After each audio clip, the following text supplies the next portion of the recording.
Vida Pública. Bem-vindos à Vida Pública, realizado pela Fundação Baldino do Amaral, TV Jornal Cruzeiro do Sul e TV Com. Este é um espaço democrático de reflexão e troca de ideias sobre os assuntos que, mesmo sem que se perceba, influenciam a vida de cada pessoa. Nossos projetos de vida, nossas esperanças, tudo aquilo que sonhamos para nós, para a nossa cidade e nosso país, passa pela esfera da vida pública.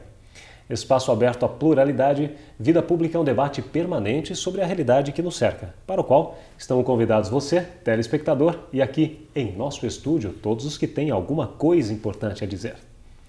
E a palavra hoje está com a gestora do Banco Pérola de Sorocaba, Alessandra França. Nascida em Guaraniaçu, no Paraná, no dia 24 de outubro de 1985, Alessandra França é casada com Eduardo Galucci. Graduada em Marketing, Alessandra também fez MBA em Finanças, com ênfase em Banking e Gestão de Pessoas. Fundadora do Banco Pérola, Alessandra faz a gestão da instituição de crédito desde 2010. Alessandra, seja muito bem-vinda ao Vida Pública de hoje. Obrigada, Fernanda. Eu agradeço pelo convite. Vamos lá. E vamos lá, né? Pois é. Olha só, quem olha para a Alessandra fala, né, mas tão nova, já cuidando de um banco, mas que responsabilidade é essa? Para tanto, precisou estudar bastante também, né, Alessandra? Desde sempre. Mas olha só, você é nascida no Paraná e agora mora em Sorocaba. Como foi a sua chegada até aqui à cidade? Eu cheguei bastante pequena, eu tinha 2 anos, né? Meus pais, assim como muitos brasileiros, praticaram o êxodo rural, né? Então, sim, eles saíram do interior do Paraná buscando oportunidade na cidade grande, trabalhar nas indústrias, e foi assim que eu cheguei aqui, né? Meus pais escolheram um bairro da periferia de Sorocaba, próximo das indústrias, né? E foi assim que eu conheci Sorocaba. E a partir daí que você começou toda a sua vida, né? Que não foi simples, né? Não foi fácil, né? Precisou estudar bastante, como a gente disse no começo. Você é filha única ou tem irmãos? Eu tenho uma irmã mais nova. Ela também já está encaminhada ou não? Ela está, sim. Mas não está cuidando de nenhum banco, não. Não, né? Mas ela já me passou a perna, eu já sou tia. Ela é mais nova e eu já sou tia. Alessandra, conta para o nosso telespectador o que é o Banco Pérola de Sorocaba. E daí, obviamente, você vai voltar lá no passado, né? Como você conheceu o projeto Pérola também. Conte um pouco o que é exatamente o Banco Pérola. Sem dúvida, precisa voltar ao passado, né, para entender como é que nasceu o Banco Pérola, enfim. Tudo começou em 2001, quando um projeto social se instalou na minha comunidade. Esse projeto social é o Projeto Pérola, é um projeto que já tem aí quase 15 anos de atuação aqui em Sorocaba, né? E o Projeto Pérola tinha e tem como missão incluir jovens de baixa renda através da inclusão digital. Em 2001, o trabalho acontecia no bairro Aparecidinha, onde eu morava, e eu me inscrevi, como muitos alunos se inscreveram, né, para fazer o curso de informática. E eram muitos que participavam? Naquela turma, eram 84 alunos, né, e a minha carreira profissional começou ali, porque existia uma premiação para o melhor aluno, né, uma bolsa de estudos. Eu resolvi competir, me inscrever. No final do curso eu acabei ganhando essa bolsa de estudos e fui trabalhar no Projeto Pérola e estudar num colégio particular, né? Até então eu estudava na escola pública. E o que vocês estudavam lá no Projeto Pérola, logo no começo? O que vocês viram nessa questão da informática? A gente tinha noções básicas de informática, então a gente aprendia o Office, o Windows, né? E uma vez por semana a gente tinha a cidadania. Então vinham vários profissionais ministrar palestras, né? E passavam um pouquinho de conhecimento e acabava abrindo um pouco a mente, né, daqueles jovens, e para mim foi super importante também os conselhos que eu recebi naquele momento. Esse projeto inclusivo, ele acontece ainda hoje ou já mudou durante todo esse período de 15 anos? Ele acontece, sim. O Projeto Pérola hoje é uma organização bastante consolidada. Então, quando eu entrei em 2001, eram 3 funcionários, hoje são quase 300 funcionários. Éramos em 84 alunos, hoje são mais de 50 mil. Então, assim, é uma organização que cresceu muito. E eu fiquei lá durante 8 anos, antes de fundar o Banco Pérola. E, bom, o projeto Pérola, ele tem hoje parceria com a Prefeitura de Sorocaba também, não é isso? Isso. Ele coordena também a rede Sabe Tudo. Isso. Que, na verdade, é uma extensão daquilo que se começou lá em 2001, não é isso? Sim. Sim, é uma extensão e o convite surgiu justamente pelo histórico do projeto Pérola. Então, se existia um projeto que fazia inclusão digital na cidade, por que não fazer uma parceria? Foi assim que nasceu, né? E era comandado pelo empresário Jorge, né? Jorge Proença, foi o fundador. Né? Hoje ele não faz mais parte da diretoria, ele deixou o legado para os jovens, né? Então, hoje na diretoria tem 2 jovens que nasceram lá dentro da origem também, né? Exatamente. Eu não estou há 5 anos, né? Mas acompanho, torço, enfim, eu sou muito grata, né, ao projeto. Por isso o nome do Banco Pérola é em homenagem ao projeto Pérola.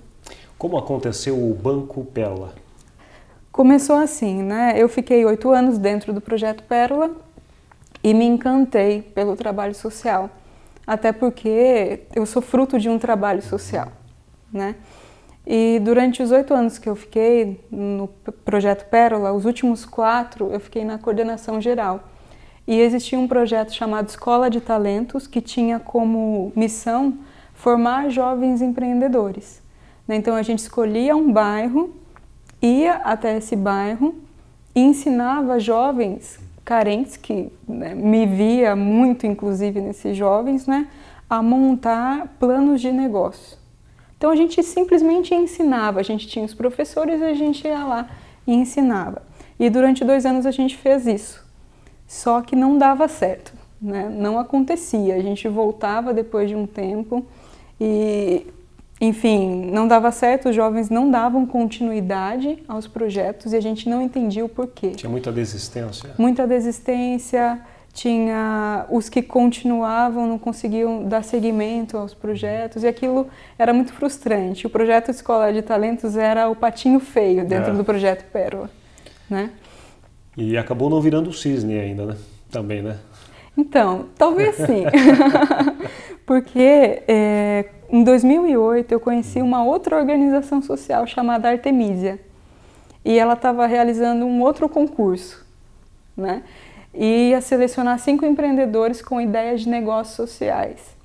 Daí eu pensei, bom, eu vou me inscrever, porque ou é agora ou é nunca, né? Ou esse projeto vai ou não vai. Era a opção, né? Era a opção. Momento, né? Eu queria entender por que não dava certo.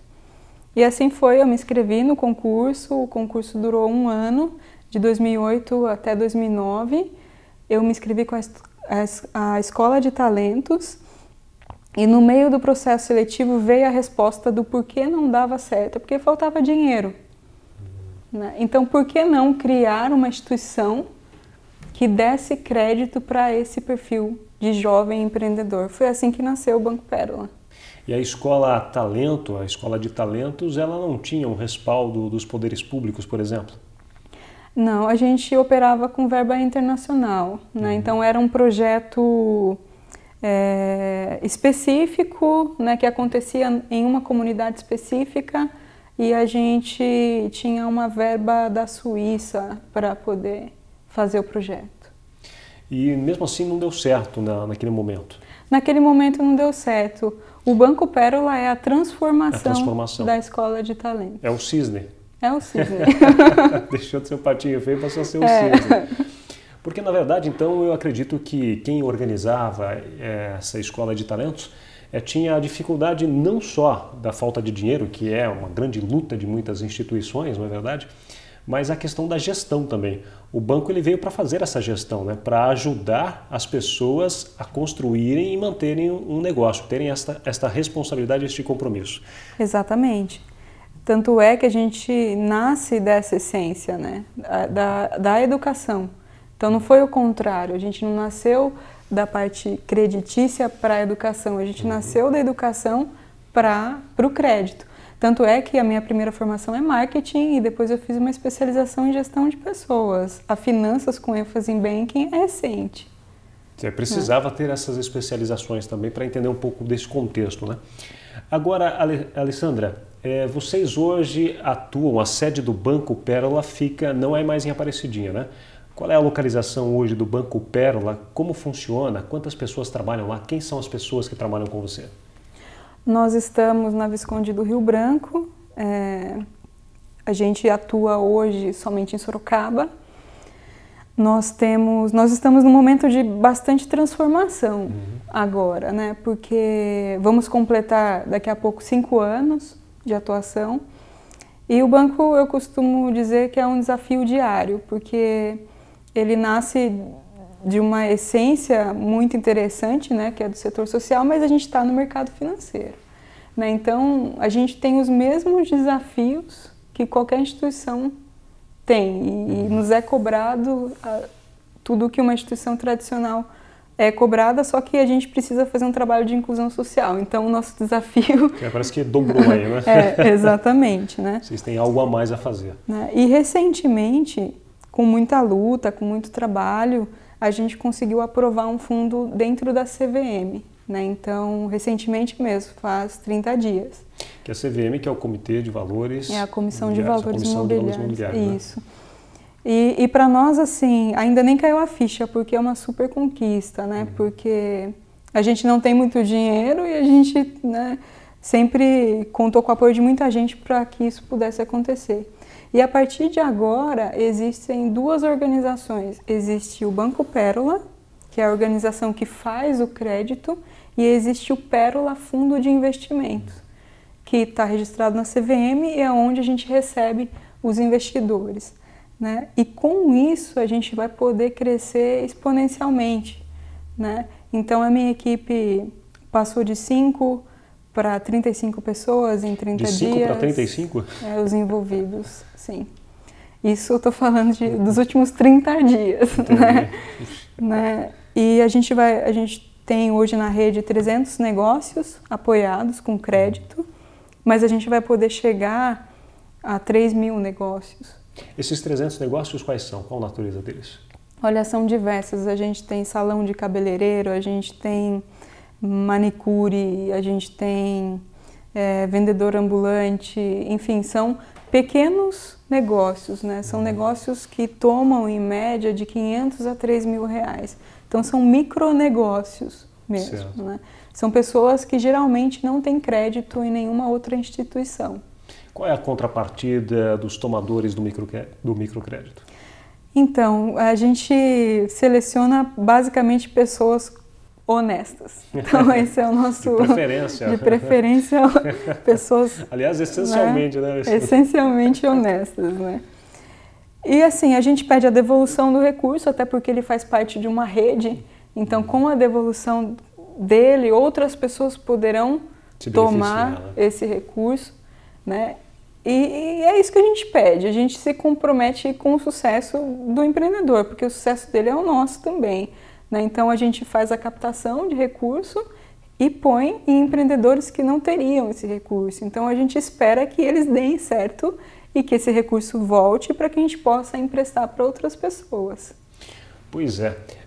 As pessoas que procuram vocês têm um perfil específico, né? E aliás são critérios que vocês exigem também para que possa ser feita este financiamento, este microcrédito, é isso? Sim, exatamente. Como são esses critérios? A gente analisa... O perfil dessas pessoas aí. São 5 critérios principais. E isso é por conta da essência até do banco, né? Que é um banco diferente, né? Então a gente preza pelo caráter. Então a gente conseguiu desenvolver dentro da instituição alguns indicadores para medir caráter. Isso não é fácil, não. É que a cofundadora é psicóloga. Que bom, então, isso ajuda bastante, né? Comportamento empreendedor. Então, a gente dá alguns desafios, né, para ver o quão responsável ele é, enfim. A aptidão, né, da pessoa, né, para o negócio, né? Sim, exatamente. Esses 2 critérios, eles são primordiais, e se os 2 não existirem, a gente não faz o crédito, né? Porque a gente acredita que se tem um negócio bom com um empreendedor que não tem caráter, não vai acontecer. É difícil uma relação de negócios. Enquanto que uma pessoa honesta, esforçada e que quer aprender pode tocar qualquer tipo de negócio, né? Condições do negócio, né? Então a gente analisa a finalidade do negócio, né? Só te interrompendo nesse momento, pode estar com o negócio em andamento ou não? Não necessariamente. Ele pode ter só a ideia. Entendi. Né? Então pode ser um plano de negócio mesmo. Okay. 60% dos nossos empreendedores são empreendedores que estão iniciando. Por meio de plano de negócios. Isso, exatamente. Colateral, que são as garantias, e a nossa garantia social. Como é que funciona, né? Essa garantia social? A gente opera através de grupo solidário. Então, como o empreendedor normalmente não tem condições normais de pagamento, como, né, enfim, os bancos tradicionais exigem, a gente pede que ele se associe a mais 2 empreendedores. Então, o primeiro desafio dele é convencer a comunidade dele que o negócio dele é promissor. Né? Então, ele se reúne em grupos de 3 até 5 empreendedores que vão se ajudar nesse tempo que durar o crédito. É o aval solidário. Né? E é muito interessante, porque gera um compromisso ali. E a atuação em grupo, né, que você acaba estimulando também, né, dentro desse desafio. Às vezes a pessoa pode estar numa comunidade ou num grupo em que ela, de repente, vai concorrer, não? Gera. E assim, quando a gente começou, todo mundo falava, como é que vocês vão implantar essa metodologia numa região urbana que as pessoas não confiam umas nas outras? Né? Mas a gente sabe que é a nossa principal garantia. Se a comunidade não acredita, já é um indicador importante. Né? E a gente insistiu nessa metodologia e hoje todos os nossos créditos, pelo menos o primeiro crédito, acontece dessa forma, através da associação de empreendedores. E a gente não se envolve na associação, porque como um dos nossos valores é a confiança, é o comprometimento, então começa pelo empreendedor, ele precisa se associar a pessoas que ele realmente confia. Né? Eu fico imaginando aqui o primeiro empreendedor que apareceu lá para vocês, porque não tinha ainda um grupo, né, específico. Não, foi um bicho de 7 cabeças, quando a gente começou a divulgar essa metodologia, né? Mas hoje super dá certo. É mais fácil conseguir um grupo do que um avalista para eles. Bacana, então a coisa funciona. E necessariamente é do grupo da região em que ele mora ou não? Não necessariamente. Acaba acontecendo naturalmente, mas não necessariamente. E o último critério dos 5 é condições de pagamento. E a gente se deparou com muitos desafios nesse caminho, né? Porque a gente teve empreendedores que não iam conseguir esse crédito em lugar nenhum e a gente analisou e viu as condições muitas vezes precárias, né? Até de moradia, etc. E a gente concedeu o crédito. Nesse momento a gente errou, porque ele não tinha condições de arcar com aquele crédito e acabou, de uma certa forma, né, não resolvendo. Né? Por quê? Porque se uma família passa por situações de dificuldade até de alimentação, se entra um dinheiro ali, o que vai acontecer? Né? Vai para outra finalidade, senão a de suprir as necessidades básicas. Exatamente. Né? Então, no começo a gente errou algumas vezes concedendo crédito desta forma. Então, a condição de pagamento ela é importante. Né? A pessoa pode até não ter, né, as garantias, etc., mas ela precisa ter uma condição mínima para poder fazer o negócio acontecer e esse recurso retornar. Vocês trabalham com juros monetários? Sim, a gente... Acompanha o mercado normal ou existe uma diferença? Existe uma diferença, né? A gente tem um super desafio porque o nosso serviço consiste em dar o crédito e fazer a consultoria. Isso é muito caro, né? Então... Com certeza. Né? Então a gente faz o crédito e a cada 15, 20 dias existe um agente que vai até a comunidade e faz a consultoria.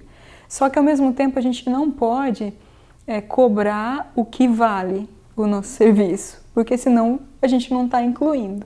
Para você ter uma ideia, em média, a cada R$1.000, o que a gente cobra é R$30 por mês por tudo isso. A cada R$1.000. Nossos créditos são de R$3.000 a média. Ou seja, a gente tem que ter muita escala para conseguir se pagar. Então tem que ter sempre uma equipe reduzida e uma escala de empreendedores muito grande. Vocês têm trabalho lá, não é fácil não. Agora, o telespectador em casa fica se perguntando na internet, mas e os fundos, né? Você falou agora há pouco dos fundos por conta do CVM, mas o CVM veio depois, é recente. Mas antes, como vocês compunham esses fundos para vocês poderem fazer esses empréstimos? De diversas formas, né? A gente teve apoio de pessoas físicas, eu e a Adriene sempre participamos de competições, então muito do recurso que a gente conseguiu foi através de prêmios. Então, assim, eu acho que isso está um pouco no nosso DNA, né? Então a gente conseguiu alguns prêmios importantes que nos renderam recursos para continuar o nosso trabalho. E a gente teve apoio de algumas organizações empresariais, então, né, até chegar na CVM, então foi necessário ter esse processo acontecendo com frequência, né?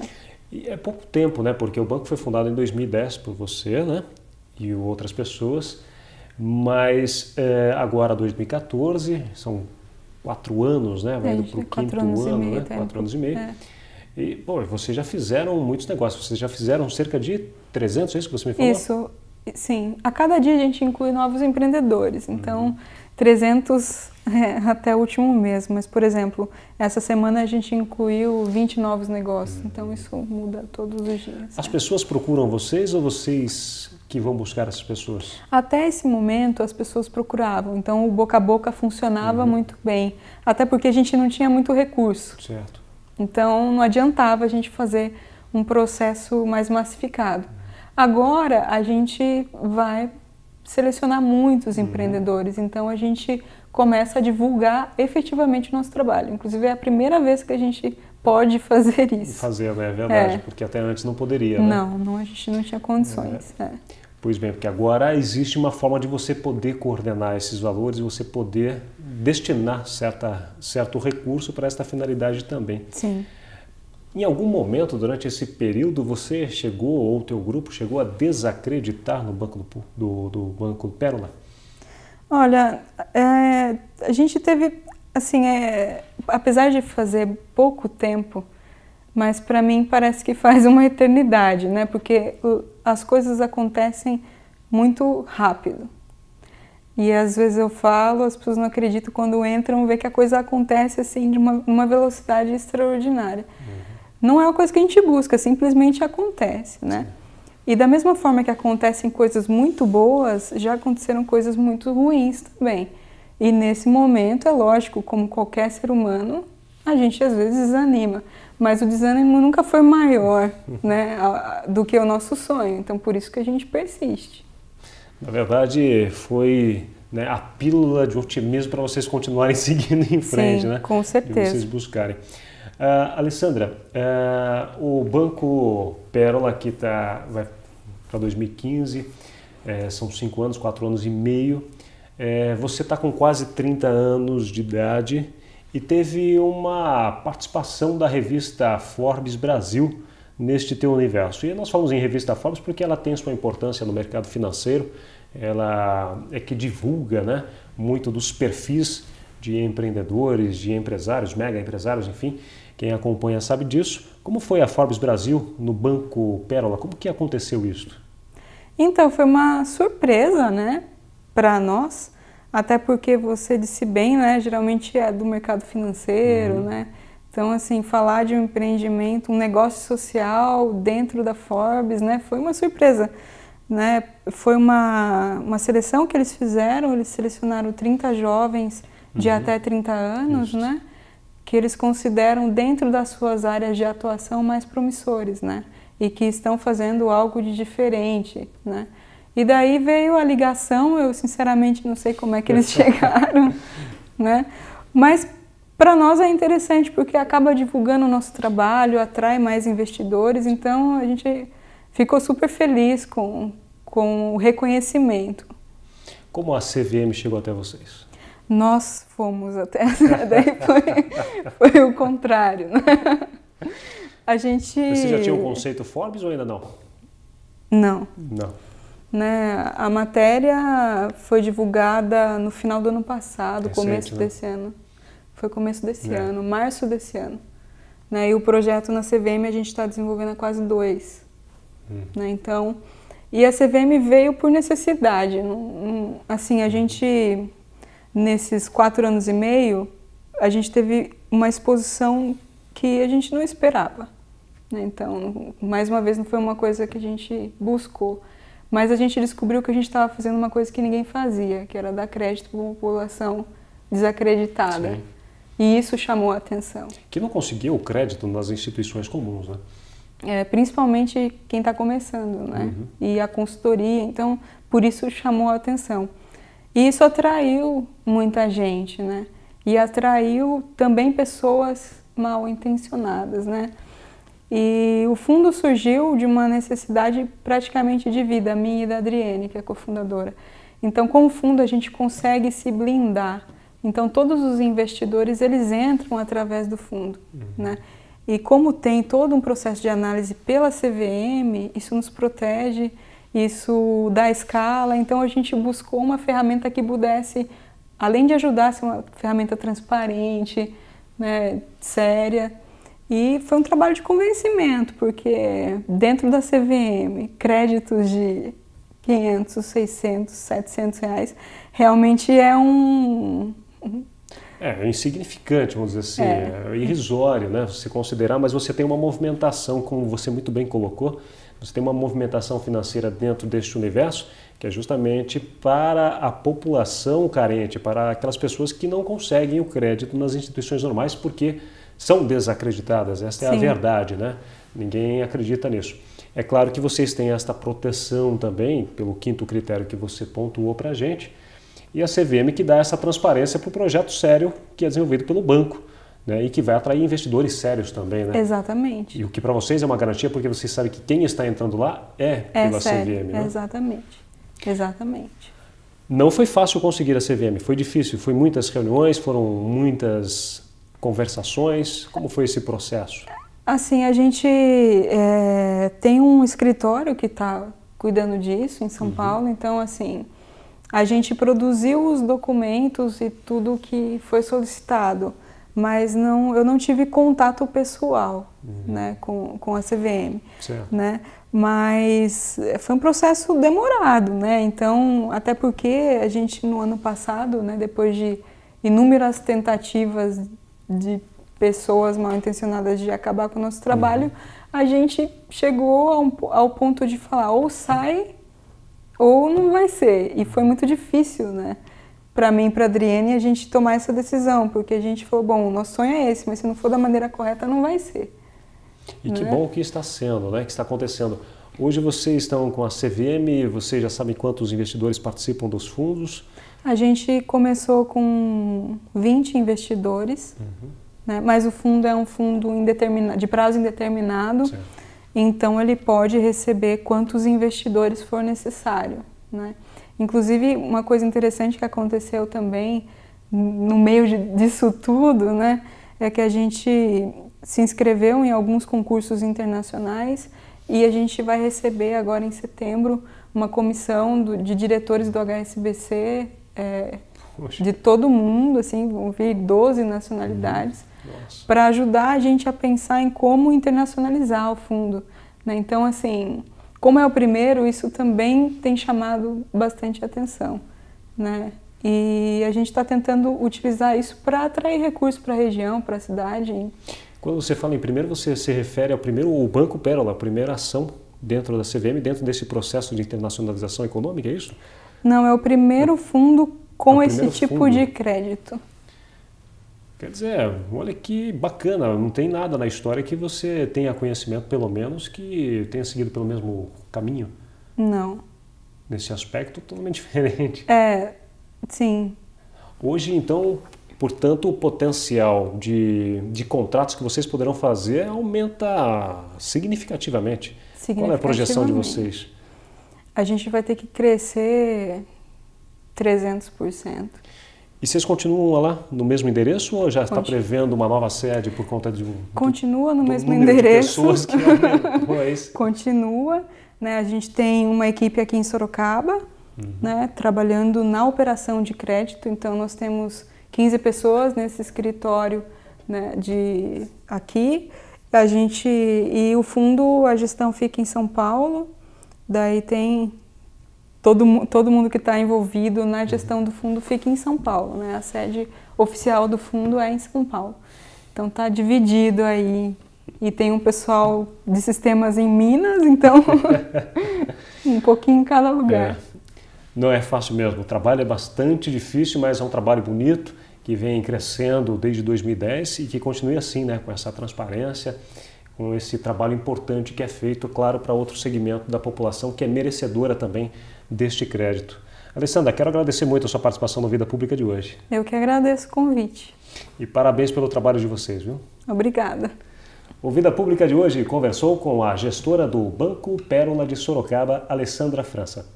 O programa Vida Pública pode ser assistido no canal de vídeos do portal Cruzeiro do Sul em www.cruzeirodosul.inf.br, na TV Com, canal 7 da NET, TV Votorantim, canal 10 e TV Comunitária, canal 3 pela Supermídia. Agradecemos também a participação da nossa equipe de produção, o editor-geral Ednilson Jodar Lopes e o estagiário de produção Gustavo Henrique de Campos. O Vida Pública de hoje fica por aqui. Até o próximo.